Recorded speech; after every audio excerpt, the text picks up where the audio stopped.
Ya, sesi ini akan bicara, kalau tadi kan Pak Steve bicara banyak tentang industri dan bagaimana sifatnya yang profit dan sebagainya. Sekarang kita adalah pada sisi research yang orientasinya non-profit terutama. Menurut Bapak Ibu sekalian, kalau saya bertanya, kira-kira kenapa sih kita harus pentingnya bekerja dengan komunitas di dalam research? Subjek penelitiannya komunitas itu sendiri. Oke. Bisa, terutama rekam bisa minta tolong. Ya. Karena hasil yang ingin kita dapatkan juga bisa dinikmati oleh komunitas itu sendiri. Karena hasil yang kita harapkan bisa dinikmati oleh komunitas itu sendiri. Oke. Yang lain? Tidak ada yang tanpa kerjasama dalam berbagai bidang, dan itu tentunya community. Komunitas. Nah, sering kita dalam research, terutama kalau kita kuantitatif, sering kita merasa bahwa kita harus menjaga objektivitas dengan subjek penelitian. Nah, justru sekarang di sini ada istilah bahwa kita harus bekerja dengan mereka. Kira-kira menurut Bapak Ibu sekalian kontradiksi nggak ini?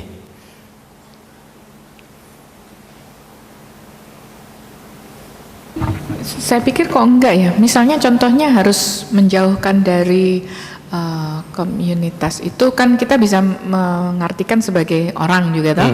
Ya. Nah, misalnya kita harus blind, harus apa? Kalau kita tidak mengenal sama sekali, apa itu dianggap sudah objektif? Tentu tidak, kan? Ya, betul. Jadi ya seringkali kan ketika kita blind dan sebagainya, kemudian kita menjaga objektivitas, tapi kemudian secara saintifik sebenarnya bekerja dengan komunitas juga akan memastikan bahwa riset kita itu bisa diimplementasikan di masyarakat. Jadi dalam bayangan Bapak Ibu sekalian, apa sih yang disebut komunitas? Kalau di sini bisa bermacam-macam. Di sini ada komunitas secara tradisional akan bicara tentang sekelompok orang yang tinggal dalam wilayah geografis tertentu. Tapi komunitas itu sekarang sudah definisinya lebih berkembang lagi. Contohnya apa? Komunitas motor, komunitas sepeda yang setiap akhir bulan hari Jumat itu ke Jogja, itu adalah sebuah komunitas. Kemudian orang yang bekerja dalam satu tujuan itu juga sering membuat komunitas. Bahkan sekarang komunitas itu tidak sesuatu yang secara space and time itu akan selalu bersama-sama, bahkan mungkin tidak pernah bertemu. Contohnya apa? Ya, di dunia maya banyak komunitas-komunitas yang menghasilkan produk research tertentu, terutama pada bidang teknologi, yang tidak pernah bertemu, bahkan tidak saling mengenal secara fisik. Nah, itu juga sebuah komunitas. Dan itu ketika kita membuat research dengan komunitas, agar mereka mau bekerja sama dan akhirnya kemudian bisa memiliki ownership terhadap penelitian kita, itu juga kita harus bisa mengerti seperti apa karakteristik mereka dan bekerja.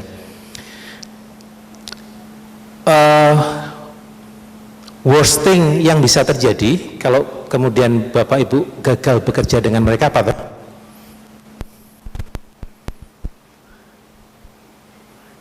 Worst case scenario kalau Bapak Ibu kemudian akan melakukan riset dalam sebuah komunitas dan kemudian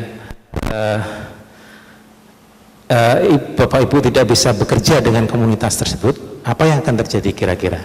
Mungkin mereka akan menolak kita, jadinya nggak bisa ya penelitiannya. Jadi jangankan maksudnya kita tidak pada saat pengambilan data mungkin sudah mereka sudah blok seperti itu.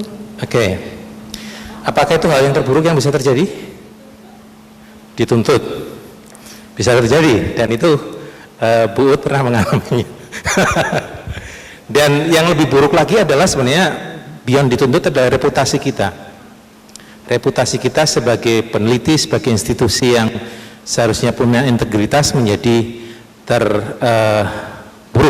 terpuruk. Dan ini adalah hal yang terburuk yang bisa kita dapatkan, karena untuk bisa mendapatkan reputasi yang seperti ini tidak dibangun dalam satu malam. Tetapi kalau dalam hal ini UGM misalnya, itu puluhan tahun. Dan kasus yang seperti dialami Bu Uut itu bisa, kalau kita tidak menghandle dengan baik, itu bisa reputasi UGM bisa juga runtuh dalam waktu satu malam. Itu yang bisa terjadi. Nah, itu kenapa kemudian kita perlu berpikir keras ketika kita mempunyai penelitian di komunitas untuk bisa bekerja sama dengan komunitas, dan kemudian komunitas mau untuk bekerja dengan kita. Sedikit lebih bicara tentang seberapa jauh sih sebenarnya, apakah semua penelitian itu butuh kerjasama dengan komunitas? Tidak juga. Kalau kita lihat sebenarnya di sini ada beberapa hal kalau ini. Tapi semakin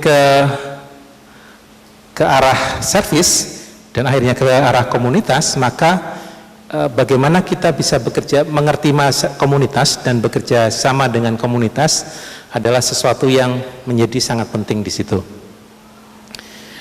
Dan ini juga menunjukkan kira-kira derajat involvement antara peneliti dengan komunitas. Misalnya di sini pada basic dan applied research, maka degree partisipannya itu lebih pada peneliti. Sementara semakin ke sana, maka sukses tidaknya penelitian itu banyak dipengaruhi oleh partisipasi dari komunitas di mana dia berada. Jadi semakin ke sini, maka sukses tidaknya akan sangat dipengaruhi oleh komunitas di mana dia bekerja. Sementara pada penelitian yang di sini, ini kontrol terhadap implementasi penelitian sepenuhnya hampir dilakukan pada sisi peneliti. Jadi hal ini yang kemudian perlu kita perhatikan ketika kita melakukan penelitian, terutama yang ada di komunitas. Nah, ada yang sudah pernah bekerja di komunitas? Penelitian-penelitian yang mau proposalnya terkait dengan IPAK, ada yang sudah IPAK? Kira-kira komunitas apa yang akan diajak di dalam penelitian ini?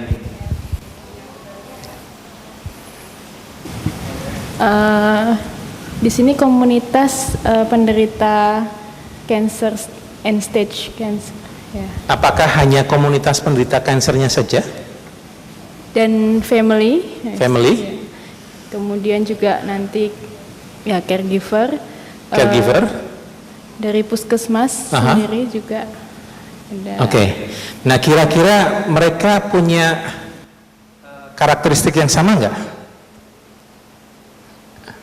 Beda-beda. Kemudian mereka punya interest yang sama nggak? Enggak. Terus bagaimana cara mengengage mereka? Kira-kira rencananya gimana cara mengengage mereka? Karena akhirnya kita harus bekerja dengan mereka atau agar mereka bisa ikut berpartisipasi dalam penelitian itu. Dan bahkan pada satu sisi akhirnya merasa memiliki penelitian tersebut. Untuk itu sendiri saya belum tahu kemarin. Kita masih berpikir. Ada yang pernah punya pengalaman atau pernah membaca untuk itu? Pak Rusdi? Ya apa? Iya. Oh, yang di Ngabla. Memulainya dari mencoba untuk melihat pemimpin formal dan informal dan konsultasi dengan mereka. Ya, kalau ini lebih sebagai sesuatu yang step yang generik ketika kita mencoba untuk melakukan community engagement. Di sini kita mencoba untuk melihat siapa sih aktor yang penting di komunitas tersebut, entah itu pemimpin formal, pemimpin informal, kemudian organisasi yang ada di situ, kulturnya seperti apa, kemudian proses pembuatan keputusan pada level komunitas itu seperti apa, siapa punya level influence seberapa besar, dan jejaring sosialnya, itu akan sangat membantu kita untuk tadi seperti yang disebutkan Pak Rusdi untuk mengenal komunitas tersebut. Nah, kemudian setelah kita bisa punya profil tersebut, maka kita bisa punya sense kira-kira bagaimana sih sebaiknya kita mendekati mereka. Sama kalau kita mau dekat dengan seseorang, kan lebih baik kita tahu hobinya seperti apa, temperamennya seperti apa, sehingga kita mendekati bisa efektif ya. Kalau kita mendekati hanya karena kepentingan kita sendiri, mungkin dia akan menolak seperti itu. Nah, dengan bekal seperti itu, maka kita bisa mendeliver informasi yang sesuai dengan kebutuhan mereka, informasi yang paling mudah diterima mereka, dan informasi yang kemudian bisa diretensi oleh mereka dengan lebih baik. Karena ini penting, karena komunitas itu individu dinamis, apalagi dalam komunitas. Transaksi dan interaksi sosial itu terjadi terus-menerus, bahkan yang sekarang yes, besok sudah bisa menjadi no. Dan satu orang yang no bisa membuat seluruh komunitas menjadi no. Nah, hal-hal seperti ini akan merupakan hal yang penting untuk diperhatikan. Dan setelah kita memberi informasi, tidak serta-merta ketika mereka yes akan yes selamanya, tadi saya bilang, kita tetap harus listen. Setiap proses waktu berjalan itu selalu ada concern, berubah-ubah. Apalagi dalam masyarakat kita yang gosip itu menjadi sesuatu yang faktual. Fakta itu menjadi sesuatu yang kabur, tapi gosip menjadi sesuatu yang faktual. Nah, proses mendengar ini menjadi sesuatu yang sangat penting, dan kemudian bagaimana kita bisa benar-benar mengekstraksi apa sih sebenarnya concern mereka. Ketika ada sebuah lontaran kenapa mereka tidak setuju, mungkin bukan itu yang mereka maui, tetapi ada hal di balik itu yang mereka maui. Dan bagaimana kita bisa merespon sesuai dengan concern tersebut. Dan respon tersebut tidak semata-mata terhadap concernnya, tetapi siapa yang merespon itu juga merupakan hal yang penting. Nanti kita ada contoh yang seperti itu. Jadi pada suatu saat kita harus bisa mengescalate response. Mungkin pada awal ketika kita mendapatkan concern dari komunitas, respon pertama harus cepat, adalah pada orang yang ada di front line, mungkin surveyornya, mungkin orang-orang di field staffnya. Tapi begitu itu tidak bisa terjawab dan mereka masih melakukan mengulangi kemudian concern lagi, maka mungkin harus dipikirkan untuk mengeskalasi pesannya, tidak hanya ke lapangan lagi, tetapi harus ada orang yang lebih senior untuk bisa merespon terhadap pesan concern tersebut. Nah, ini selalu menjadi sebuah loop ketika kita bekerja di komunitas, dan ini harus selalu dievaluasi sampai kemudian kita yakin bahwa concern mereka sudah terpenuhi dan mereka kemudian bisa oke dengan hal tersebut. Ada pertanyaan atau komentar di sini? Apakah semua respon itu harus semua kita feedbackkan lagi, ataukah bisa kita pilah-pilah atau bagaimana? Kira-kira gimana? Semuanya? Iya, kalau menurut saya semua, karena mau nggak mau, kalau kita mau bisa berjalan dengan lancar penelitiannya, ya di feedback. Ya. Mereka nggak puas, mungkin nggak mau lanjut lagi. Ya. Nah, itu pentingnya kemudian kita punya rencana komunikasi. Ada concern yang langsung bisa diselesaikan pada saat itu juga. Biasanya kemudian kita punya semacam list FAQ. concernnya terkait itu, maka itu sudah langsung bisa diselesaikan di situ. Dan itu bisa kita lakukan semakin lama kita bekerja di lapangan, bisa mendapatkan hal itu. Tetapi hal tersebut harus ada. Jadi karena concern kadang juga justru dukungan, ya kan? Ada orang yang mendukung, ada orang yang hanya sekedar ingin cari perhatian, ada yang benar-benar butuh respons. Nah, ketika kita sudah bisa memilah-milah tersebut dan kemudian ada sesuatu yang sifatnya FAQ, maka itu akan membantu kita untuk cepat melakukan respons. Dan kita juga harus dengan memilah-milah itu, kita akan melihat mana yang prioritas menjadi sesuatu hal yang mungkin bisa menjadi krisis, concern tadi, komplain misalnya, komplain oleh seseorang yang biasa dengan seseorang tokoh masyarakat, itu tentu akan beda, meskipun isinya sama. Yang masyarakat biasa mungkin begitu diam-diamnya sudah selesai, pada tokoh masyarakat dengan jejaring sosialnya itu bisa meledak menjadi hal yang luar biasa. Nanti kita akan coba lihat dari situ. Ada yang lain terkait dengan itu? Baik. Kemudian ada beberapa values yang sebaiknya kita coba untuk lift up, agar kita ketika kita bekerja dengan masyarakat, masyarakat kemudian bisa bekerja juga dengan kita. Beberapa prinsip yang perlu kita perhatikan adalah, misalnya ini listnya bukan sesuatu yang exhaustif ya, ini lebih hanya sekedar contoh. Sekarang istilah subjek penelitian itu juga orang sudah ada yang mengkritisi.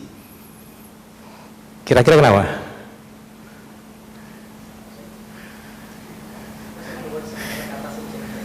Hah? Atau kesannya seperti sesuatu yang lemah yang boleh diperbuat dengan enak-enaknya gitu, kalau kalimatnya itu subjek ya. Ya, kalau dulu objek itu dibuat semena-mena. Sekarang subjek pun sekarang menjadi kritikan, karena kalau dalam bahasa Inggris yang punya subjek itu hanya raja dan ratu. Yaitu semacam hamba sahaya. Sehingga kemudian istilahnya pun berubah menjadi partisipan. Dan ketika partisipan itu sesuatu yang equal. Nah,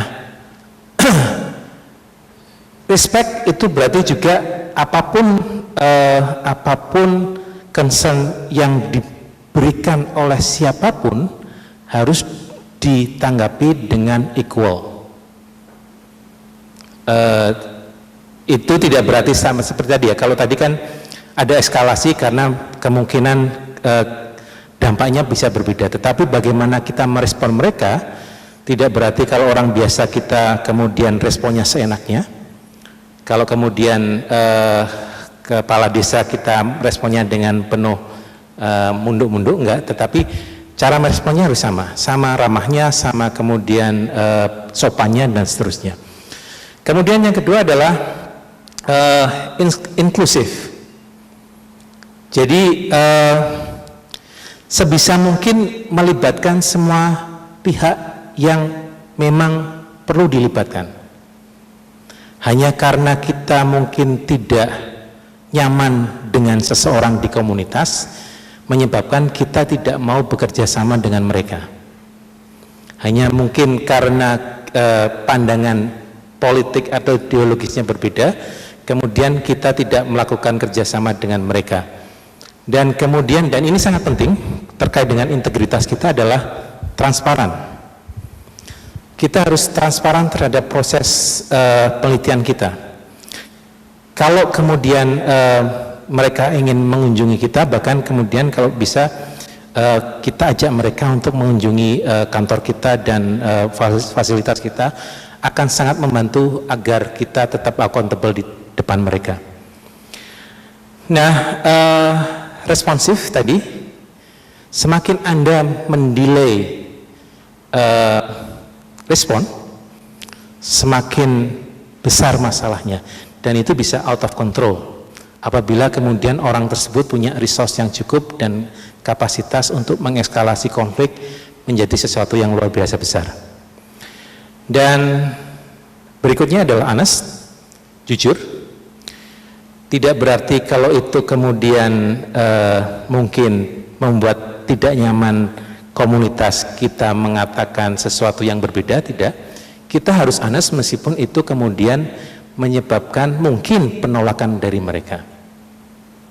Jadi kalau ada konflik of interest, itu juga harus kita nyatakan dengan jujur. Jadi ini adalah salah satu prinsip-prinsip yang perlu kita jaga ketika kita bekerja dengan komunitas. Pertanyaan, komentar dari ini? Atau ada tambahan mungkin? Ini mengenai transparansi dan lain sebagainya. Ya. Kan misalnya kita ke masyarakat, pengalaman kan misalnya, kita hanya menerangkan detailnya itu hanya kepada select few, misalnya tadi pemimpin formal-informal saja. Cukup ke select few tadi ataukah memang open kepada semua peserta dan gimana? Dasar dari nanti kalau ke komisi etik adalah dasar orang berpartisipasi dalam riset selain sukarela adalah informed decision. Dan untuk membuat informed decision mereka harus tahu, dan tugas peneliti untuk bisa membuat mereka paham.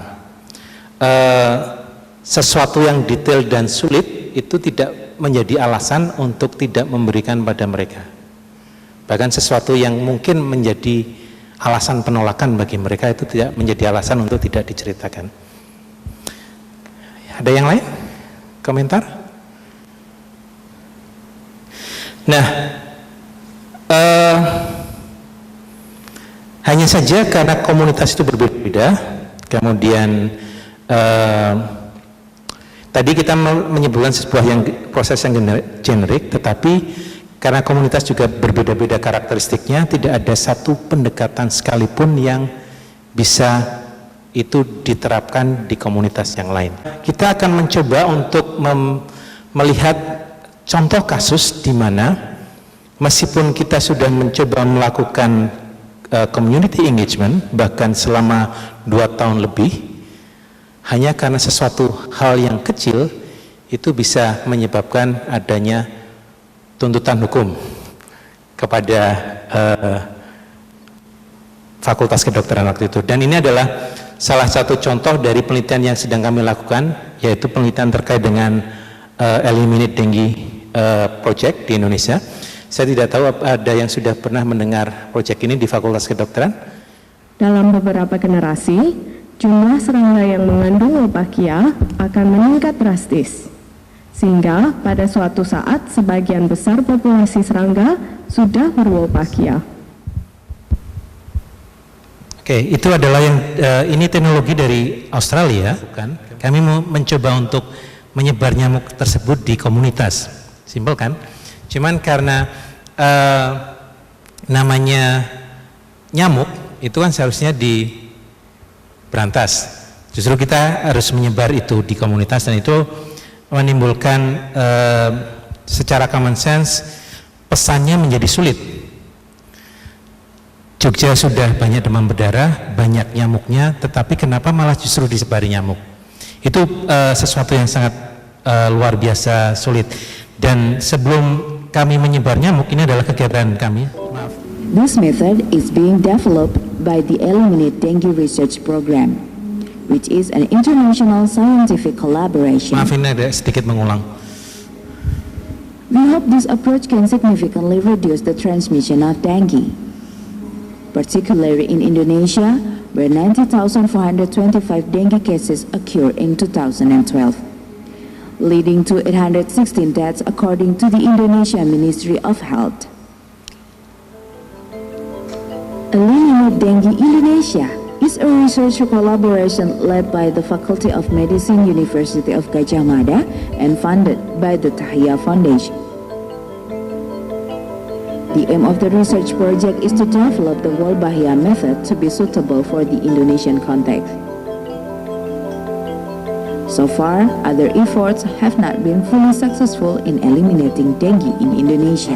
Ada banyak cara untuk menjangkau masyarakat, bisa lewat telepon, bisa field staff, ada tadi surveillance officer dan sebagainya. Kemudian kita memberikan feedback setiap saat dengan berbagai macam media. Tapi itu pun tidak kemudian bisa menjamin bahwa partisipasi masyarakat bisa kita pastikan. Dan kalau kita lihat nanti seperti tadi saya katakan, ini adalah teknologi yang inovatif, sangat sekali baru, breakthrough kalau berhasil, karena kemudian kita kalau hasil exercise modeling matematikanya dikatakan kalau ini established, dia bisa mengeliminasi dengue sampai jangka waktu sekitar 50 sampai 100 tahun di suatu daerah. Jadi kalau itu berhasil kemudian menekan replikasi virusnya, transmisi turun sampai hilang selama 100 tahun. Itu sesuatu yang luar biasa. Dan yang menarik lagi kan ini sekali lepas establish, kemudian tidak perlu lagi ada intervensi. Nah, hanya saja dengan sesuatu yang luar biasa bagus menurut kita, inovasi yang besar, tetapi tidak begitu mudah untuk bisa dealing dengan komunitas ketika ada sesuatu yang mungkin tidak sesuai dengan common sense mereka. Bahkan nanti yang oposisi yang paling kuat dan menyebabkan kita harus berhadapan secara legal adalah justru dari komunitas siapa? Kira-kira mereka yang berpendidikan, justru yang memberikan somasi pada kita adalah salah seorang akademisi di universitas swasta di Jogja. Jadi Anda bisa bayangkan bahkan dengan sesuatu yang sifatnya research, kemudian ini justru bukan masyarakat yang bawah, tapi justru orang yang punya pengetahuan yang justru bisa perlu kita perhatikan. Dan kalau Anda lihat ini sampai ada poster tolak EDP UGM kurang turu, itu muncul di sana, saking masyarakat sudah kemudian jengkelnya. Nah, sekedar cerita, ini pada level komunitas, pada level stakeholder juga demikian, pada level nasional, endorsement dari stakeholder nasional itu baru kita dapatkan 1 hari sebelum rilis itu dilakukan. Jadi bagaimana kita bekerja dengan stakeholder dan bagaimana kita melakukan advokasi maupun penggalangan dukungan itu menjadi sesuatu hal yang penting, karena rilis direncanakan pada tanggal 21, pada tanggal 20 baru kita diundang oleh Litbangkes Kesehatan. Di sana mereka mengumpulkan stakeholder dari berbagai macam, bahkan dari BIN, Lembaga Intelijen Negara itu juga hadir di situ. Kemudian dari berbagai macam stakeholder lainnya, LIPI, universitas yang lain dan sebagainya, sampai kemudian ada endorsement untuk bisa itu. Nah,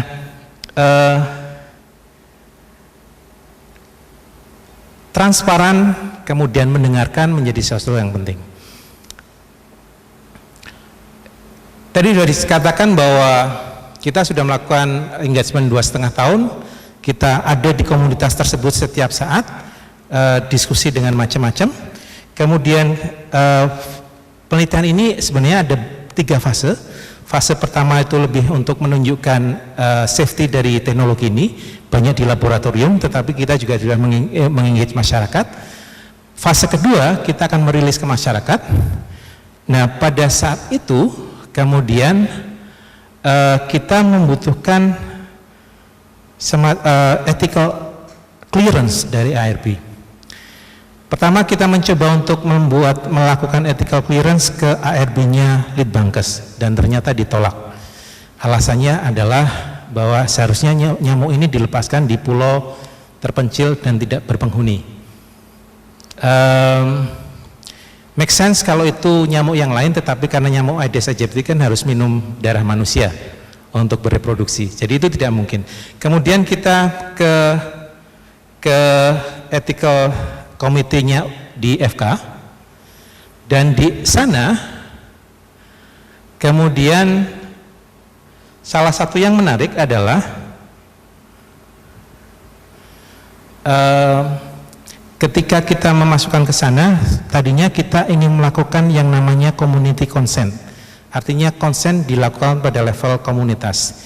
Tapi itu tidak berarti bahwa informasinya hanya pada tadi yang disebutkan, kepala formal leader saja, tetapi kita benar-benar menjangkau yang lain. Nah, ketika kita bicara ketika melakukan proposal ke ARB, maka kemudian karena mereka menganggap bahwa hal tersebut itu akan melanggar otonomi dan juga ada istilahnya undue influence karena orang saling mempengaruhi, maka mereka kemudian meminta kami untuk melakukan individual consent. Nah, penelitian ini ada di 2 tempat pada saat itu, di Kronggahan dan di Nogotirto.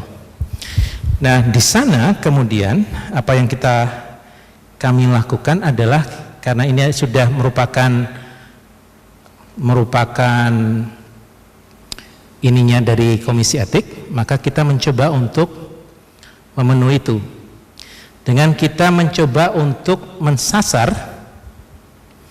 sekitar 4.400 orang dewasa untuk bisa mendapatkan konsen ini, dan dengan 95% support. Mereka setuju bahwa nyamuknya bisa dilepas di tempat mereka, dan hanya sedikit yang kemudian tidak setuju, dan pada mereka yang tidak setuju kita kemudian membuat semacam barrier. Kita mengatakan bahwa tidak akan melepas nyamuk pada diameter sekitar 50 meter jauhnya dari rumah tersebut, karena nyamuk Aedes aegypti itu adalah nyamuk domestik. Kalau sudah ketemu manusia, rumah, maka dia tidak akan terbang ke tempat lain. Itu yang kita lakukan. Nah, masalahnya kemudian kalau menurut Anda sudah cukup nggak ini dengan 95% support dari komunitas? Cukup. Tapi kan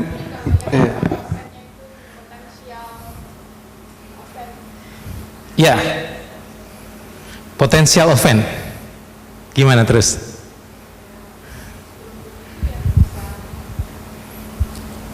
Ya.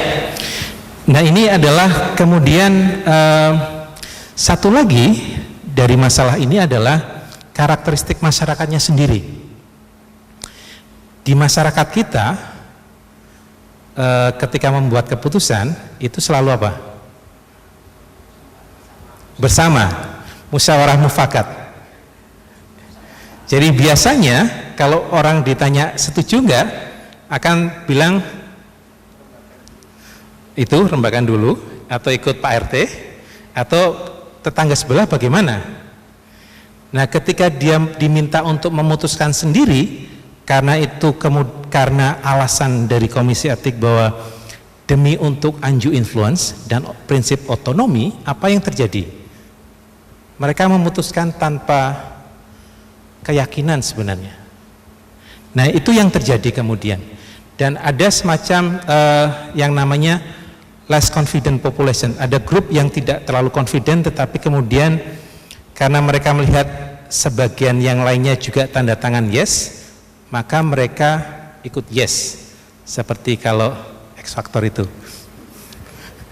Mas Nanangnya yes, yang lainnya yes. Nah, ini yang terjadi. Dan kemudian kalau kita lihat lagi,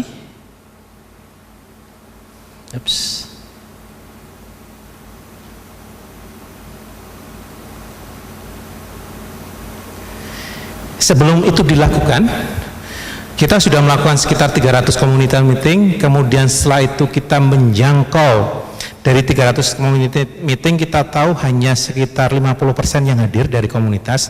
Kita dari door to door menjangkau mereka untuk memberikan informasi. Dan kemudian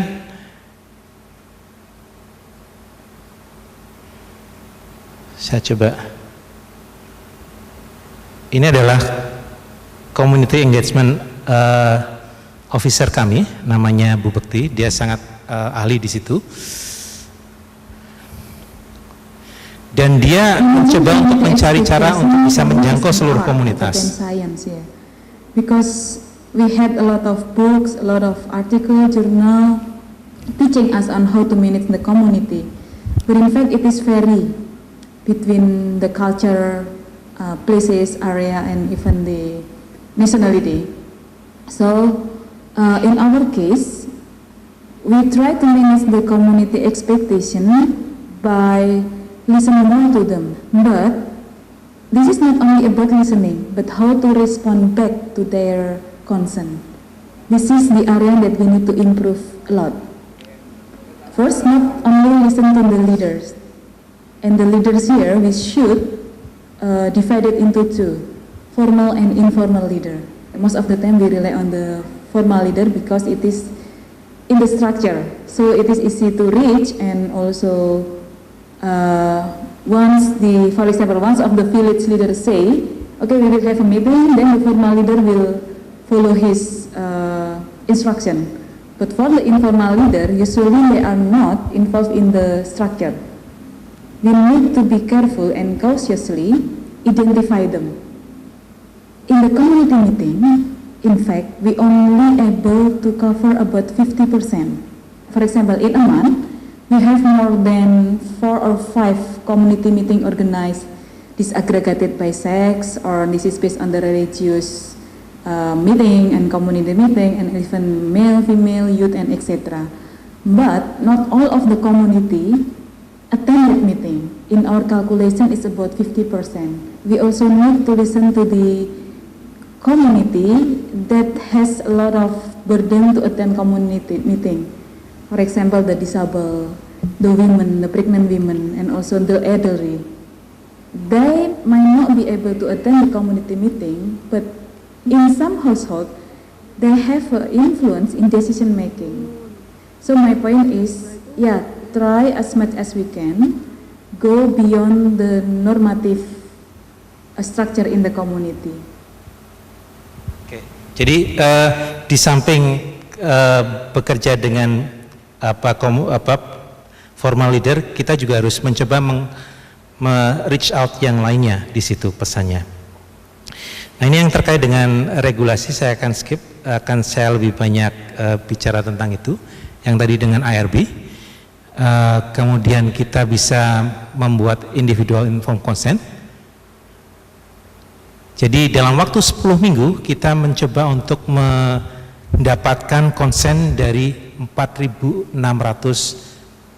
orang dewasa di sana. Jadi tasnya sangat luar biasa berat dengan hanya 10 staf lapangan. Dan cara kita standar sebenarnya, kita sudah punya protokol untuk itu, yaitu kita coba untuk pertama kali pada field staff, kita tidak akan mereka tidak boleh mengatakan bahwa tunggu dulu kami akan laporkan ke atas. Mereka harus bisa memberikan respon pertama. Apa concernnya, mereka coba jawab. Kalau belum puas, baru dieskalasi. Itu yang kita lakukan di sana. Nah, saya skip ini aja.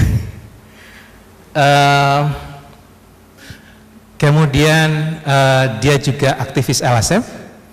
Kemudian ketika pertama kali dia menyampaikan concern-nya, field staff kami yang menjawab. Kemudian tidak puas sampai pada koordinator field staff. Concern dia sebenarnya berubah-ubah. Mulai dari ini, research stage-nya masih dalam penelitian, kemudian dia bilang tidak ada legal garanti bahwa itu akan dikompensasi, kemudian ada isu bahwa waktu itu kan Australia dengan Indonesia lagi ada yang spy itu loh, yang ternyata Australia menyadap teleponnya Bu SBY. Itu juga kemudian, dan hal-hal yang lainnya sebenarnya tidak tepat. Feeling kami sih sebenarnya dia merasa bahwa sebagai seorang yang middle class, academics, dia tidak merasa nyaman menjadi semacam kelinci percobaan karena dia tinggal di sana. Itu feeling kami, tapi itu tidak bisa kami buktikan. Hanya saja dia kemudian karena kemampuannya,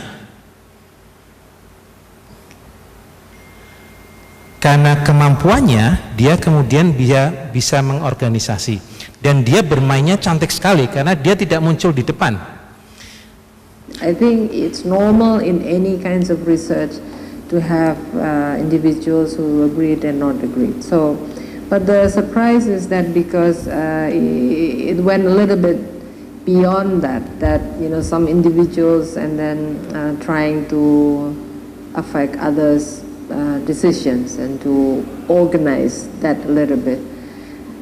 We tried to meet directly with the key persons, but it wasn't. I guess it wasn't successful. We did not manage to convince the person. So when my staff try to approach the key persons, and if the key persons indicate unsatisfactory responded, I think what we learned is that we cannot just send the same person from our staff for the second time, for the third time. What we didn't do was that we actually need to escalate also the level of the person that is approaching the key person. We didn't do really well on this, and then the problem developed at the higher level, the more serious level. Nah, itu yang terjadi. Jadi saya rasa pride-nya sebagai seorang akademisi kemudian hanya ditemui oleh field staff menyebabkan dia sangat resisten di situ. Dan dari situ dia dari satu orang saja yang pertama kali muncul adalah tiba-tiba pada hari pelepasan muncul berita di koran Detik.com bahwa itu ditolak oleh warga dan sebagainya. Terus kemudian dia juga menggerakkan massa. Ada 5 RT yang kemudian tiba-tiba dengan tanda sekitar 300 orang menandatanganinya, memberikan pernyataan bahwa mereka menolak untuk dilepaskan di situ. Dan meskipun sebagian dari orang yang tanda tangan itu mengatakan bahwa mereka dipaksa. Nah, itu yang terjadi di sana. Nah, kemudian pertanyaannya menjadi adalah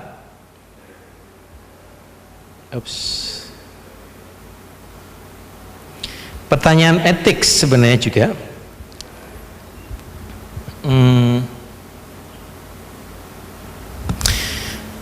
Ketika kita punya organized minority dan mereka bisa punya dampak yang besar,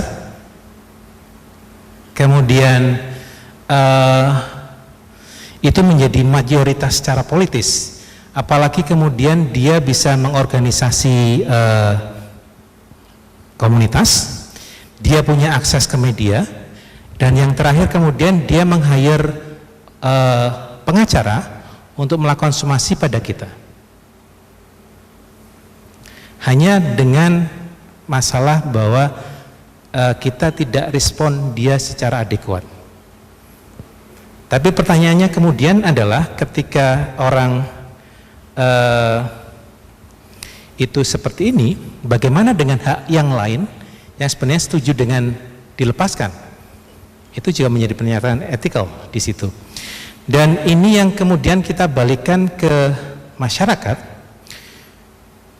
Ketika kita berkonsultasi kepada leaders, pada tokoh masyarakat, baik formal yang informal, apa jawaban mereka? Kami tidak bisa membantu karena kami tidak punya mandat untuk melakukan resolusi konflik di sini. Karena peneliti sudah langsung memberikan keputusan itu langsung pada individu. Jadi ketua RT, tokoh masyarakat tidak merasa punya mandat dari komunitas untuk menyelesaikan konflik tersebut. Dan ini menjadi pelajaran bagi kami bahwa tidak selama yang kita anggap, akademisi juga komisi etik, itu sesuatu yang baik, itu baik juga di komunitas. Justru justru sesuatu yang kita anggap itu menghargai otonomi, menghargai informed decision, menghilangkan undue influence, justru menciptakan konflik horizontal di masyarakat. Jadi bagaimana kita bisa mengetahui karakteristik dari komunitas tersebut akan sangat penting ketika kita engage mereka. Ada komentar sampai di sini? Pertanyaan? Nah, ketika itu sudah menjadi pola liar, maka hal yang lain yang harus kita pikirkan tadi adalah reputasi. Kita disomasi. Surat somasi itu masuk ke surat kabar. Tiba-tiba sore hari saya ditelepon wartawan Tempo. Bagaimana pendapat Dr. Iris tentang somasi dari warga di Nogotirto? Padahal saya tidak tahu sama sekali ada itu. Dan itu harus dijawab dengan diplomatis. Kita tidak bisa terlihat defensif di situ. Nah, hal-hal tersebut juga harus kita perhatikan di dalam engaging dengan community. Dan kita perlu juga siap ketika itu terjadi, ada communication crisis plan yang harus kita lakukan. Dan kita tidak bisa tampak defensif di depan masyarakat, di depan media. Kita kembali pada prinsip tadi, values yang kita berikan, bahwa kita harus tetap honest, terbuka, transparan, dan memberikan informasi yang sebenarnya. Dan sebenarnya itu membantu kita untuk gain integrity dan kemudian gain credibility di hadapan media juga. Dan ini justru pelajaran bagi kami. Tadi kan kalau tadi pagi Pak Andreas kan bilang bahwa konflik itu penting nggak sih? Ada manfaatnya nggak sih? Ada ternyata. Bagi kami ini adalah publikasi gratis kalau kita bisa menggunakannya. Justru penelitian ini menjadi bisa lebih terkenal secara nasional karena ada publikasi gratis yang bisa kita manfaatkan, karena kemudian semua TV nasional mengcover kita, kemudian semua surat kabar nasional mengcover kita. Kalau kita bisa memanfaatkan itu dengan baik, kita menjadi sesuatu yang from zero to hero, maka bahkan dari negatif menjadi positif. Nah, ini salah satu pelajaran ketika kita bisa melakukan manajemen konflik dengan baik, maka itu bisa menjadi sesuatu yang bermanfaat bagi kita. Kembali kemudian pada minggu ke rilis pertama, kita melakukan rilis mingguan. Kemudian pada tanggal 14 Februari, hari Valentine, Gunung Kelut meletus semua. Ini segini. Ini juga sesuatu yang di luar perencanaan kami, dan kemudian juga mempunyai efek bagi populasi Wolbachia pada saat itu. Tapi kembali bahwa krisis itu sebenarnya opportunity in disguise. Ya kan? Kalau kemudian kita di sini kemudian kita memutuskan untuk stop dulu melakukan rilis, dan justru membantu masyarakat untuk menghadapi krisis ini. Dan ini justru semakin menciptakan ownership, kedekatan dari masyarakat, karena kemudian mereka tahu bahwa kita peduli. Jadi ada hal-hal yang krisis itu justru bisa menciptakan opportunity bagi kita agar mereka menjadi lebih percaya pada kita.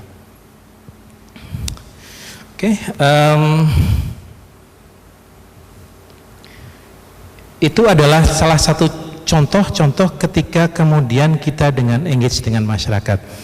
Intinya saya rasa balik bahwa penting bagi kita. Oh ya, ini kalau kita bicara tentang stakeholder, saya tadi lupa untuk meng-highlight. Kira-kira ini adalah stakeholder yang harus kita deal di dalam penelitian ini. Anda lihat, ini adalah Kemenkes, ada Balitbangkes, ada B2M, ada Balai Vektor, BPPTKL, ada Kemenristek di sini, ada Kementan Pertanian karena terkait dengan import organisme, ada Agen Hayati di situ, ada media, ada masyarakat, ada pemerintah daerah dan Dewan Riset, ada LSM, bahkan ada BIN. Kita sampai juga audiensi ke Polda. Dan ini harus di engage dan di manage terus menerus. Kita harus mendengarkan mereka, memberikan informasi mereka secara terus menerus agar kembali bahwa kita bisa melakukan implementasi tersebut dengan baik. Oke, waktu saya masih ada atau tidak Pak? Jadi, tapi banyak udah habis. Pak Doni, saya Yes. tanya sedikit, itu tadi sudah sedemikian well prepared begitu, kemungkinan untuk yang sudah tanda tangan pun balik loh. Ya, dan itu dimungkinkan dan itu dalam Komisi Etik harus dalam konsen kita harus mengatakan bahwa mereka bisa menarik diri sewaktu-waktu. Maksud saya kalau hanya menarik diri it should be okay, tapi kalau berbuat sesuatu kan itu ada kemungkinan begitu. Enggak, saya hanya berpikir biasanya riset yang kami lakukan kan tidak community based, tapi Betul. menarik sekali bergabung ke Pak Rusdi untuk melihat situasi I don't know, sperma orang-orang yang terkena pestisida dan lain sebagainya. Karena kami sendiri juga kan harus bertemu dengan orang kalau spermanya digunakan harus voluntary. Betul. Nah, yang kami lakukan sebenarnya memang meminta tanda tangan, memberikan informed consent, tanda tangan di atas apa jenenge materai. Tapi at any time kalau cuma withdrawal saja enggak apa-apa. Tapi kalau kemudian berbuat sesuatu, nah itu pengalamannya bagaimana Pak Doni? Yang pasti ya pengalaman kami ketika itu adalah kita tetap tadi prinsip tadi ini kita coba jaga bahwa kita tetap respect pada mereka yang menolak. Maksud saya yang melindungi kita itu sebenarnya siapa jika something is happening in worst?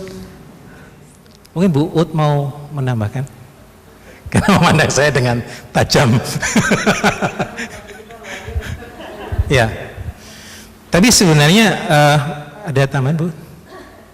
Tapi sebenarnya yang membantu kita justru kita sendiri.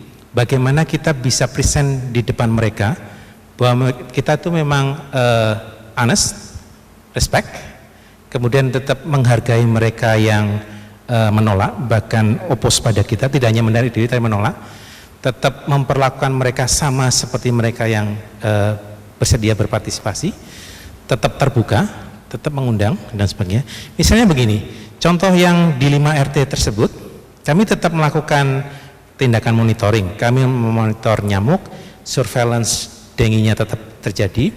Kami bahkan mengundang tokoh-tokoh yang bahkan waktu itu ada yang menolak ke fasilitas lab kami untuk melihat apa yang kami lakukan di lab, di insektarium, di diagnostik, sampai kemudian mereka bilang kalau tahu begini seharusnya saya tidak menolak. Itu yang terjadi. Jadi keterbukaan, honesty, inklusif, responsif, kemudian respect itu harus tetap kita jaga, dan over time itu akan membantu kita untuk gain credibility lagi. Memang tidak bisa selesai dalam semalam, dan Bu, berapa lama tidak bisa tidur Bu? Hah? Tetap tidak tidur. Oh, oke. Tapi itu tetap bahwa bahkan Sabtu Minggu harus kerja di kantor dan overtime sebagainya, telepon-teleponan, telepon sana sini, stresnya sangat terasa. Tapi kalau kita bisa memanage hal tersebut, kita tidak menjadi defensif karenanya. Seringkali kan karena itu merasa bukan salah kita menjadi defensif. Oh, itu bukan salah kita. Kita harus tetap acknowledge bahwa ini bagian dari resiko research misalnya, kemudian kita accountable terhadap itu, maka over time, sama seperti ketika kita kemudian tadinya, kalau kita lihat media coverage, minggu pertama tuh isinya negatif semua. Negatif semua. Minggu kedua mulai baik, ada positifnya. Minggu ketiga semuanya hampir positif, bicara tentang teknologi dan sebagainya. Kalau kita bisa memanfaatkan itu, tidak defensif, tidak karena kemudian kita diserang kemudian kita menjauhi media, bahkan menjelek-jelekkan orang yang menyerang kita, maka kita bisa menggunakan itu sebagai opportunity kita. Silakan. Pak Riris, saya khawatir kalau pesan yang dibawa Pak Riris terkait dengan masalah ini sampainya ke saya salah. Berpendidikan kemudian juga cukup berpengaruh dan dia tidak datang pada saat meeting-meeting pertama.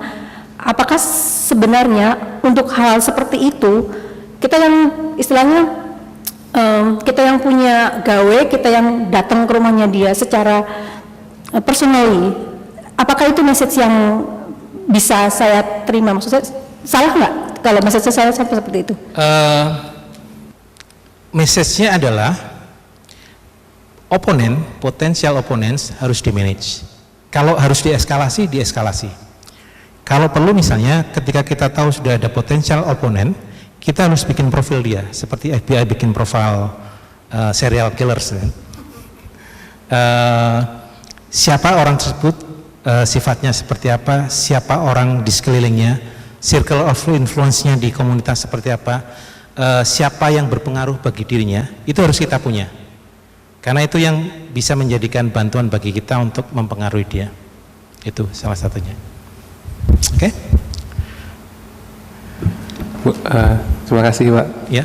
Ini menarik. Ya, dan menurut saya sebenarnya kalau saya mencoba memahami cara berpikirnya Pak Eko sebenarnya cukup reasonable sebenarnya, karena memang siapa yang bisa mengontrol nyamuk itu mau terbang kemana, dan memang proteksi radius 50 meter itu tidak menjamin 100% sesuatu yang menurut dia safe gitu. Nah kira-kira waktu jadi saya penasaran dua hal sebenarnya. Satu, cara memberikan press release di media yang nasional banyak sekali itu waktu itu poin apa yang kunci yang akhirnya membuat from zero to hero tadi, dan ini endingnya ini happy ending atau gimana? Terima kasih. Happy ending, tapi kan tidak selalu harus happily ever after. Lebih kita let him rest in peace. Artinya nggak, maksudnya tuntutan dia akhirnya disomasikan tidak mengizinkan kita merilis di sana. Kedepan sih kita, karena kita juga akan rilis di kota, kita akan mencoba merangkul dia lagi. Karena mungkin bisa menjadi, setelah melihat apa yang terjadi, bisa jadi dia akan justru menjadi hero bagi kita. Itu satu hal. Ketika press conference sih yang pasti ya intinya ini, bahwa kita respect pada mereka yang menolak, kita menjunjung tinggi mereka, hak mereka yang menolak, kemudian kita memproteksi mereka yang menolak, dan proteksi adalah prioritas utama kami. Pesannya di situ. Di samping kemudian pesan berikutnya adalah bahwa teknologi ini aman. Tapi concern mereka itu harus dijadikan pesan utama dulu pada media, karena di media kan mereka menyebutkan concernnya gitu. Jadi concern mereka tidak pengen dilepas dan sebagainya, ya kita hargai itu. Baru setelah itu mengatakan bahwa teknologi ini safe. Oke? Cukup bisa menjawab? Pak, ini proyek luar biasa ya, mungkin kalau dari kami ya tidak akan sampai ke scale yang luar biasa besar seperti ini. Cuman ada beberapa hal yang tadi yang menarik, seperti tadi bahwa surveyor atau orang yang memang menjadi yang ketemu dengan para responden di lapangan ini harus menjadi orang yang bisa menjawab pertama saat kemudian timbul masalah. Jadi begini, pengalaman kami kemarin misalnya untuk survei-survei di masyarakat misalnya, yang paling simpel saja lah, di daerah ini hampir semua orang tidak bisa kalau bukan bahasa Jawa, sehingga kemudian akhirnya harus merekrut orang Jawa atau yang seperti itu. Kemudian ini terkait juga dengan masalah kepekaan publik, yang orang Jawa ini mungkin kalau non Jawa kalau seperti ini biasa, kalau orang Jawa hal seperti itu sudah menyinggung dan seterusnya, sehingga kemudian bisa menjadi isu juga. Apakah hal seperti itu dipertimbangkan juga dalam pemilihan surveyor? Oh ya, harus culturally sensitive kalau kita mau berhadapan dengan komunitas, dan itu bagian dari proses seleksi kita itu. Tapi kembali bahwa tergantung resiko risetnya juga kan, ini kan termasuk riset yang high risk, sangat high risk. So butuh orang dengan keterampilan khusus juga. Kalau untuk resiko apa, karena ini intervensi dan sebagainya, tapi untuk penelitian yang relatively low risk ya tidak harus advance itu requirement-nya. Oke. Ada yang lain mungkin, silakan Pak Gunadi. Dulu sempat ramai juga bahwa ada internal di dalam Faculty of Medicine yang betul-betul dia potensial dan dia secara frontal mengungkapkan di dan media. Iya betul. Jadi akhirnya kan itu bagaimana ini sebetulnya manajemen internal sendiri untuk memanajemen potensial internal enemies. Terima kasih. Okay. Bud, you want to answer that? the internal opponent from the faculty yang menulis di Facebook dan sebagainya. Iya, sebetulnya respon kami yang terakhir adalah kami melibatkan beliau di dalam expert meeting. Tetapi expert meeting itu kita set up itu adalah tidak hanya expert UGM, jadi itu ada UGM, ada UI, ada, sehingga di dalam situasi yang tanda petik kita sendiri aman karena dia kan akan mendengar juga komentar-komentar yang lain, dan yang duduk di situ ya kebanyakan guru besar yang anulah ya yang di bidangnya begitu, sehingga lalu kemudian juga ada respect dan sebetulnya dalam kesempatan yang informal itu justru gue bilang ke saya sendiri misalnya, pokoknya kalau bisa ini Yayasan Tahiyya jangan sampai pergi dari UGM ya Dek. Jadi sebetulnya itu dia mensupport sebetulnya, tapi juga ada partly mungkin ada interest pribadi ya yang saat itu tidak terakomodasi, tetapi itu tidak terakomodasi juga karena ada beberapa kriteria yang sifatnya memang objektif, jadi agak sulit jadi bukan like and dislike sama sekali ya. Semua orang pada awalnya direkrut, yang merekrut juga bersama-sama dan itu mereka menggunakan kriteria-kriteria tertentu. Jadi ya kami berusaha ya selama ini kami tetap mengkomunikasikan beliau, semua newsletter yang kita kirim ke stakeholder beliau juga mengirim, dan apalagi terakhir guru besar UI yang parasitologi juga datang berkunjung di sini. Jadi ya mudah-mudahan tanpa direct respon tapi mudah-mudahan sudah lebih baik lah. Ya intinya mungkin lebih pada kita tetap engage mereka, tetap memberikan informasi pada mereka dan keep accountable ya, Bud ya, terhadap riset kita. Break dulu 20 menit, jadi 3/4 nanti kita mulai lagi untuk ini. Terima kasih dan selamat sore.